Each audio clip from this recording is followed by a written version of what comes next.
I'm live. It is the 7th of February 2025. I've read this book before, but I'm enjoying reading it again. Prelude to the Landing on Planet Earth. It's a book about a journey of three people through the Middle East in 1975, 1974. This is the beginning of it, chapter 2, the forming of the triangle, and it explains the individuals involved. Phyllis Schlemmer, Andrija, Puharich, and Sir John Whitmore.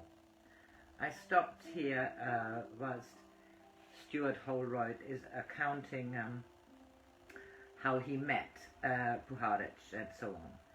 Puharich paid several visits to Brazil to study and film Arrigo in action, and it was during these visits, he says, that he first became aware of UFOs and actually photographed some. Shortly after Arrigo's death in an automobile accident in 1971, Puharich heard about Uri Geller and went to Israel to meet him.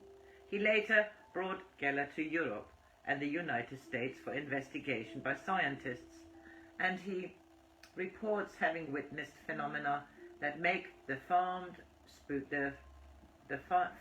spoon and key-bending feats look like child's play, such as Geller's being teleported in a flash from East 57th Street in New York City to the veranda of the Ossining House.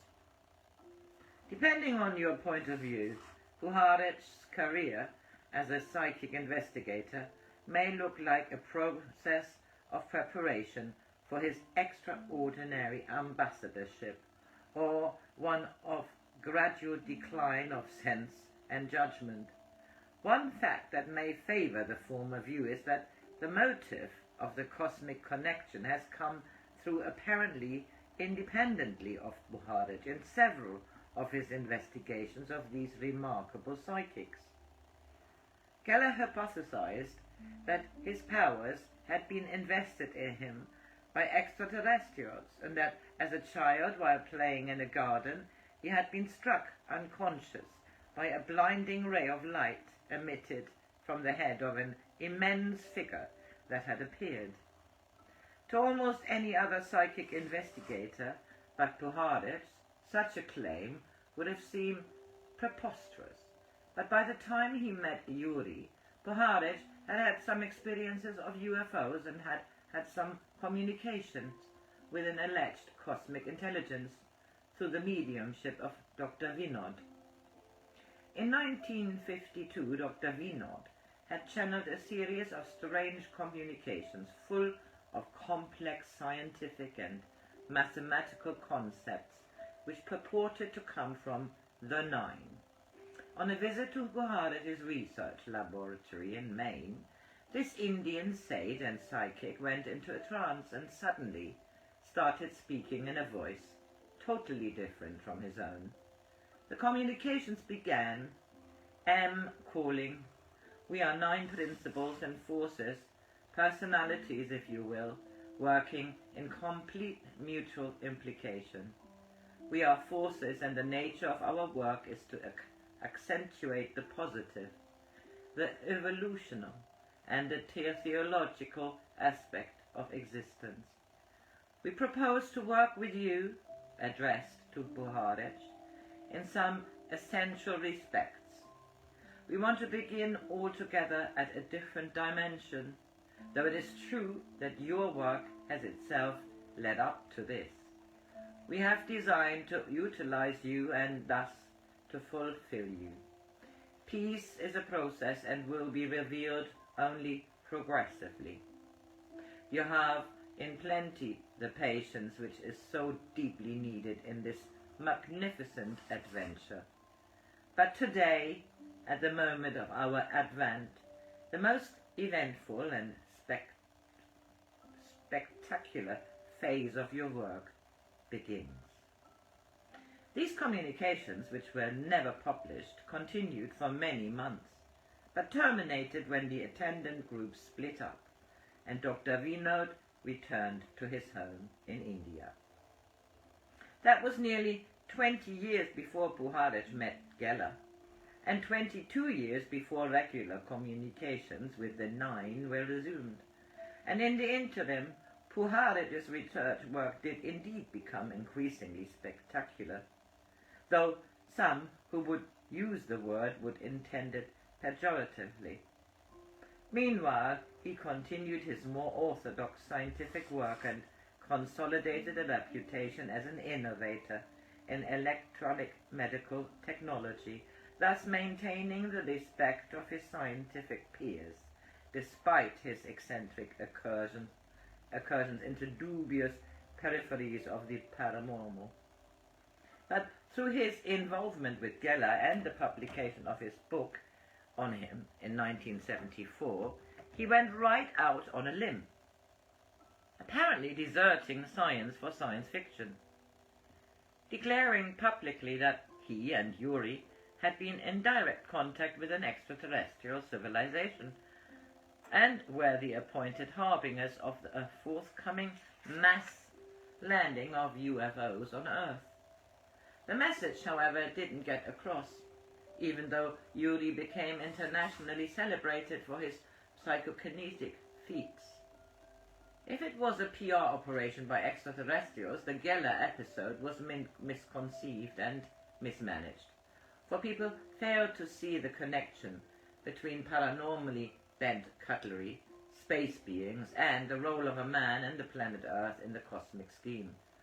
Puharich arranged for Geller to be investigated by reputable scientists, such as the physicist Harold Puthoff and Russell Targ of the Stanford Research Institute.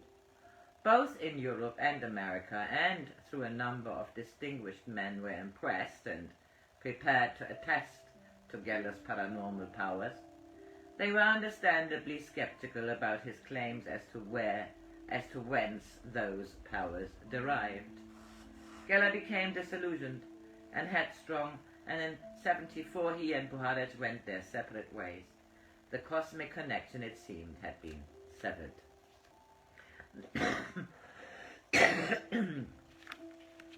Sorry.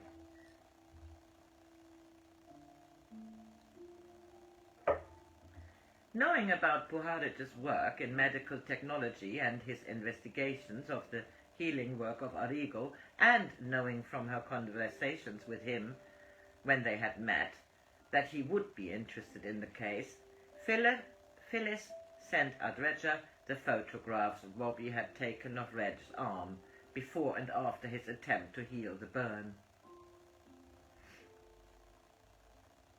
As it happened, Puharich had scheduled a trip to Miami early in March 1974, so he was able to meet Bobby personally and hear his story.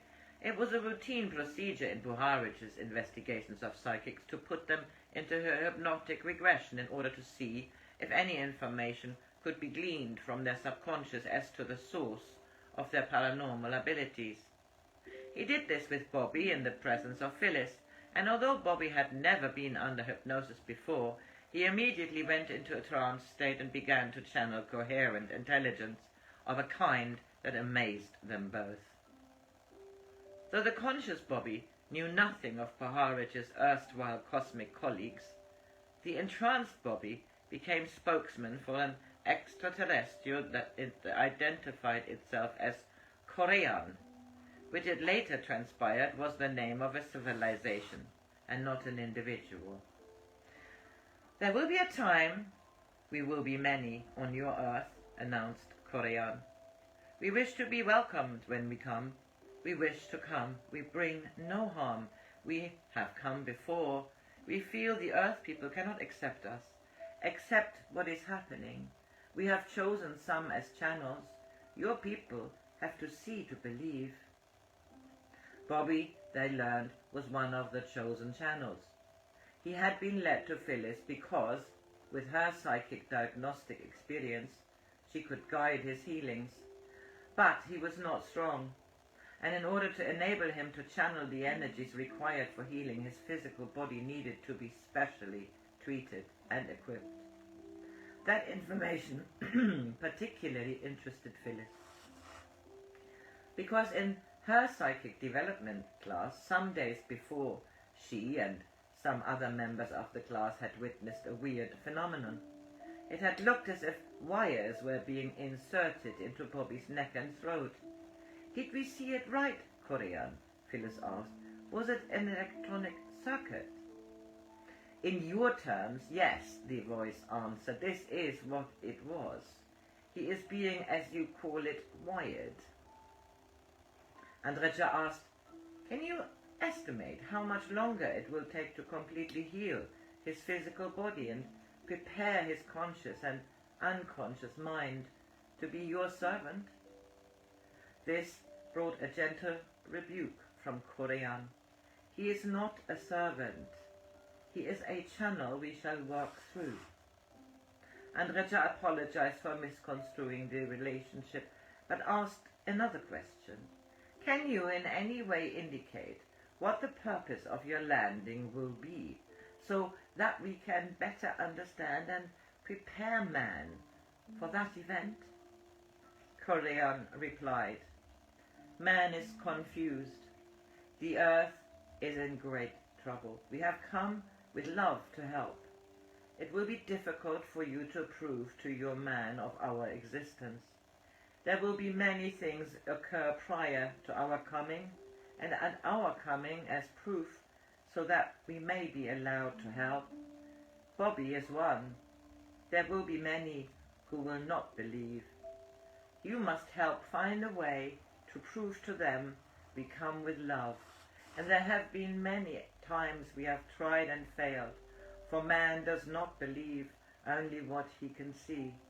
We will show many things."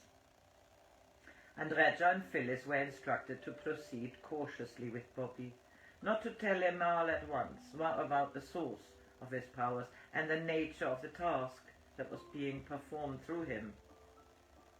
His conscious mind as well as his physical body needed to be prepared for undertaking the work. They would have to be discreet and patient, and Phyllis should speak to his wife in private, for he would need her help and strength. And for the present it would be unwise for Bobby to hear the tape of this communication. Slumped in a chair, his head lolling loosely to the right, Bobby uttered these instructions, which, out of trance, he would have no knowledge of. After arranging with Korean to have another communication the following day, Andrija brought Bobby back to a normal state of consciousness and asked him how he felt. "Refreshed and relaxed," Bobby said. "But what had happened?" Andrija told him that he had just proved himself a gifted channel as well as a healer.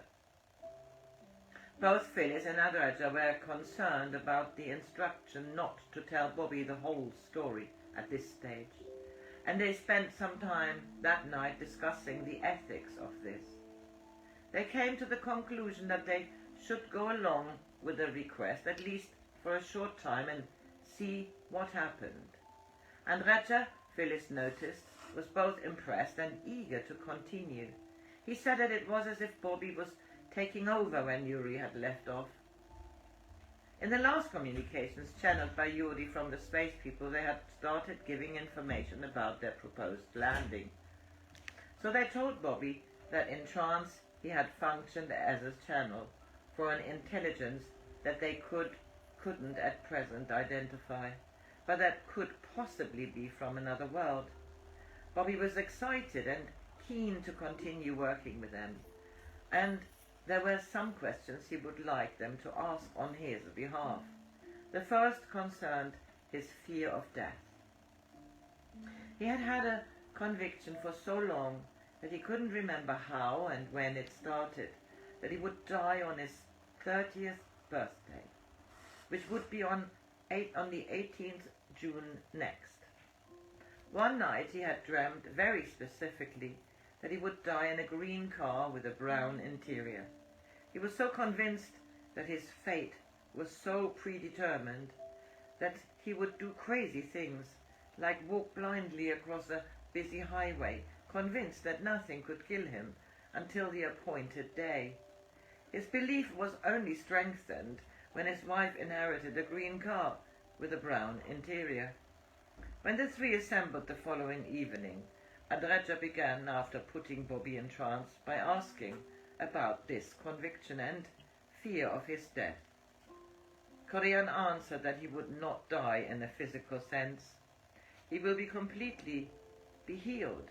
We will have him completely ready for this work. This was good news.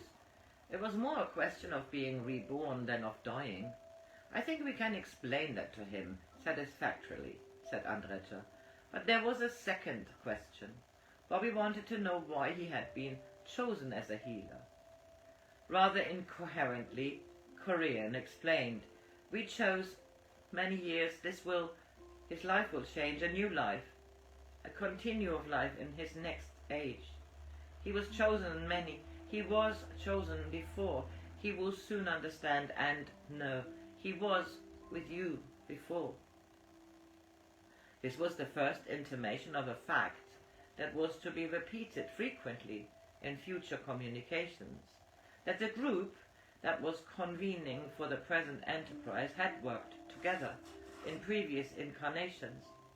"Could you tell us where and when?" Andrija asked, stressing that it was not particularly important for him to have this information, but it might help Bobby to accept his role.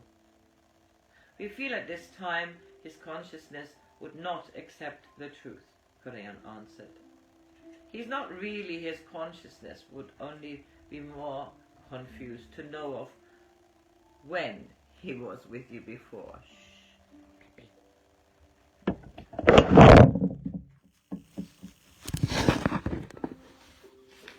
A natural break. Bye.